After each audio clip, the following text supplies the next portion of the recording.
Hello children, welcome to the Whoopie Wank Pheasant Flophouse. My name is Ross Twaddell. Yowie wowie, we're going to have so much fun here before I take you from your bed while you sleep and murder you in a field. I hope we'll be best friends forever. This is a happy place and I have some happy friends who will drug your parents and have their way with their lifeless corpses. Meet little Ross! Incy wincy spider, went up the water spout. Down came the rain and I murdered your dog. And Jasper, the head! The magical bestiality roundabout. I used to be a very bad man. Okay, I deserve that, but that part of me is dead now. But I do keep a reminder so I don't turn into that numpty once again.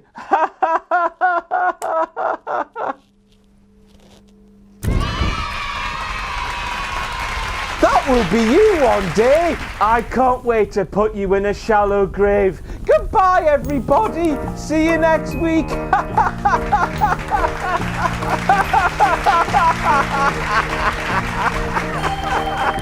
WTF! WTF!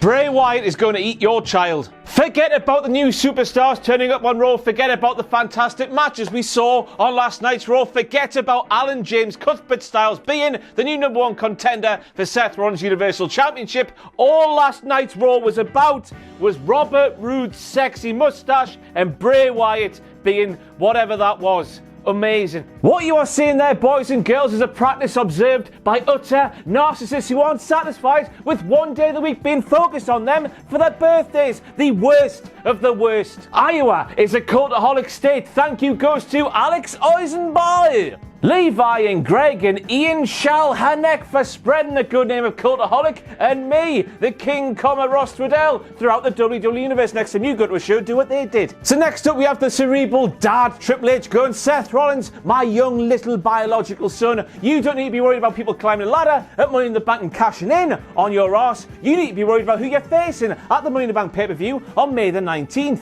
And then, for some reason, Sethy Poo's all like, hang on, Dad, has Paul Heyman been blowing up your phone asking for Brock Lesnar to get that rematch at Money in the Bank, as if Brock Lesnar would even consider appearing on a show like Money in the Bank? Now I know that WWE likes to market Money in the Bank as one of WWE's big 5 pay-per-views on the calendar each and every year, but let's be honest, as good as it is every single year, it's just not on the same level as the fabled Big 4 now, is it? And as we all know, Big Brock and his massive bucket head never ever appears on pay-per-view unless it's one of the Big 4 or one of those dirty ones paid for by dirty Saudi money. The last time Brock did appear on one of those little tiny pay-per-views was No Mercy 2017. That match when he beat Braun Strowman with one F5. Seth Rollins, you slippery little bastard, you've got now to worry about, son. So on last night's Raw, they branded those 2 triple threat matches to determine Sethy Poo's opponent at Money in the Bank as a meeting of the best of the best. But I'm stood there wondering how you can have a meeting of the best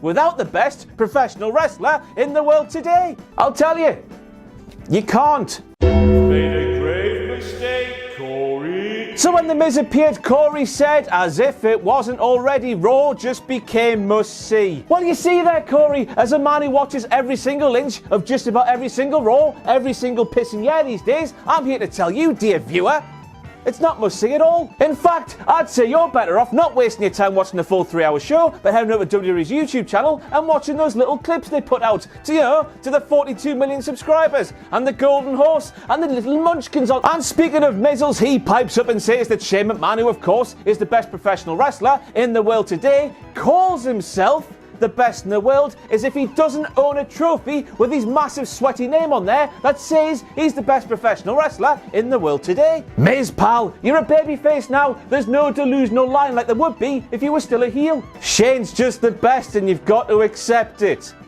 And next up we have big baldy bastard Baron Corbin, who claims that he retired a legend on the grandest stage of them all, point at WrestleMania 35, despite the fact that before the grandest stage of them all, point at WrestleMania 35, Kurt Angle told us that was going to be his last match. He was retiring, win, lose or draw. Or he told us he was retiring because he was facing big baldy bastard Baron Corbin at WrestleMania 35, and that's just the drizzling poos. Now, as we all know, I'm all about lying heels, but those lies, big baldy bastard Baron Corbin, have to have some substance to them. That one you tried to pull there was as wet as Shane McMahon's gooch. That ass. Aye, Paul? It's got a nice West Coast pop to it, doesn't it? What she say? Say, shut up, Renee.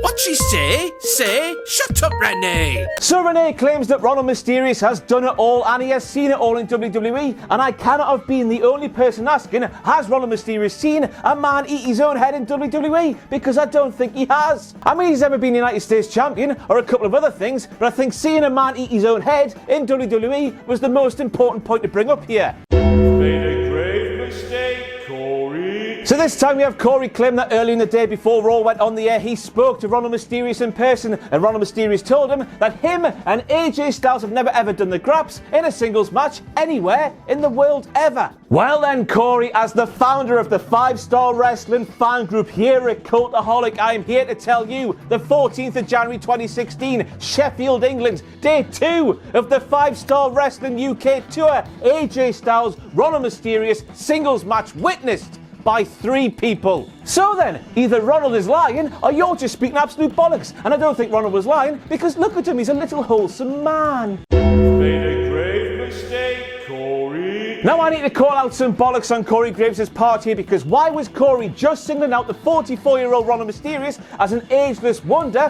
when Ronald was in the ring with a 40-year-old Samoa Joe and a 41-year-old AJ Styles? They're all as old as the piss bags they use backstage. Isn't that right, Kez? They're all proper boy, I tell they. Alicia Fox, the owner of the single best Northern Light suplex in professional wrestling today or ever, was back on Raw, and that has to be a WTF moment because I presumed she was knocked down by a car in the dead of night on a backcountry road because she is a fox. In all seriousness though, it's good to see Alicia back. She's always a hoot, and I think she's pretty underrated in the ring, apart from when she's trying to kill Becky Lynch on top of her Irish head. What she say? Say, shut up, Renee. And tonight we've got Naomi's homecoming. Raw was in Iowa, Naomi's from Florida, or if she's not, WrestleMania 33 was a massive big lie. But it's okay apparently because that was a Beyonce reference, wasn't it, Renee? A reference that every single professional wrestling fan will understand without having to think about it, will they?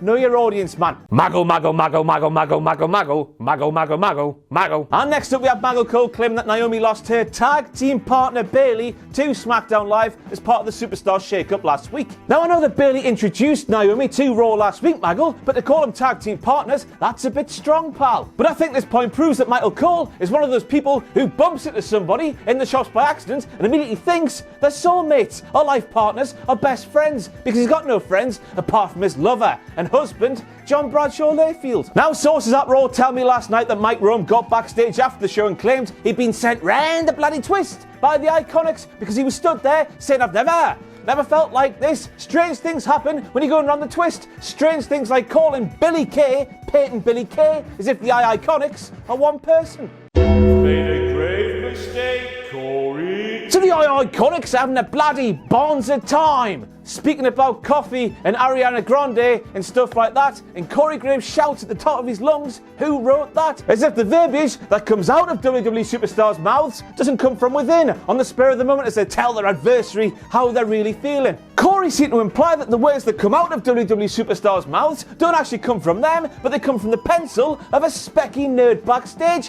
What is this, Corey? Some sort of scripted show to you? Get off. What was that?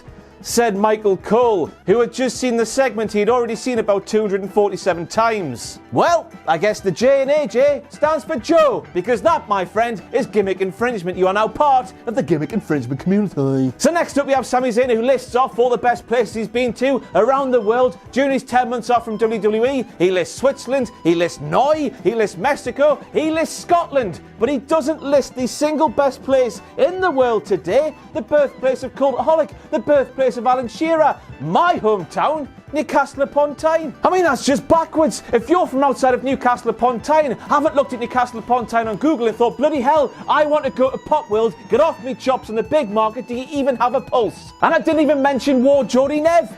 It's the best place, honestly, God. Cesaro on Raw, but not a big deal as part of the Superstar shake-up. Why the hell do they keep on treating this man like such a mug? But this is a move tinged with sadness, of course, but looks like the bar is now closed, which is very sad indeed, because they have been the dog's bollocks for the longest time, haven't they? They've been the modern-day APA, apart from one of the members isn't the biggest bell end ever to live. Here's hoping that lovely Swiss scalp gets the push he should have got all the way back in 2014 or whatever it was. Now, I don't have a clue how to edit videos. I'm a clown who stands or sits in front of a camera and speaks absolute bollocks, but I reckon, looking at Cesaro's Titantron from last night's Raw, I could have made that using Windows Movie Maker from Windows 98, if that's even a thing. How awful can you get, man? Why do they continue to treat this man like such a mug? So here we are in this modern era where WWE superstars can do no wrong. They're squeaky clean images, they're this, that and the other, they make a wish, this, they do that, they do the other. Yet the Usos do not drink and drive. Funny look, it's funny look because they both did. And there's no doubt about it, when Vince McMahon saw that take place live on his show, the man who wrote that script would have been fired. But it was a good promo though. Welcome everyone to the Common Sense Experience. Good call, lads and lasses in WWE, and it just goes to show, if we the fans moan enough on social media, we get our own way. Unless of course it's Roman Reigns, circa 2014 to 18. So with that knowledge fresh in the mind, I'm off to moan for a bit, because why isn't Rusev WWE Champion? You can join me by @WWE on Twitter with the hashtag, why isn't Rusev WWE Champion? It'll work. Never has a sign been more spot on, because Eric and Ivar appear to have actually bought their ring attire from the toilet store, because Eric, for some reason, appears to have Rowe written down the side of his calf in some funny letters, and I have no idea why he would have Rowe written there like that.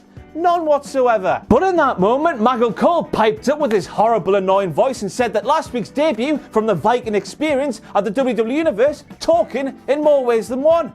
Nah, it was just one way, Maggle man. Every single person in the WWE Universe was saying the exact same thing. The Viking Experience name was the worst thing that happened to the world since Kevin Dunn was born. That's why you changed it. But they couldn't go all the way, could they, and kill that name once and for all, because now the Viking Experience is the name of that pop-up power slam thing Eric and Ivar do. First of all, because Vince McMahon is a very stubborn old thing, and second of all, when the wrestlers have that move done to them, they're not taking a professional wrestling move, they are taking a ride on the Viking Experience with Eric and Ivar at the wheel. So next up we have Zack Ryder and Kurt Hawkins claiming they've been in WWE for 10 years at this point, and I guess we just have to forget about the 2-year stint where Kurt Hawkins was outside the company, and when he came back with the gimmick, the lovely gimmick, of a list of Chuck Norris facts. And to be fair, I'd want to forget about that too. So nice try, lads. Now I'm just going to read this out just so I get it correct now, because Zack Ryder called the Viking Raiders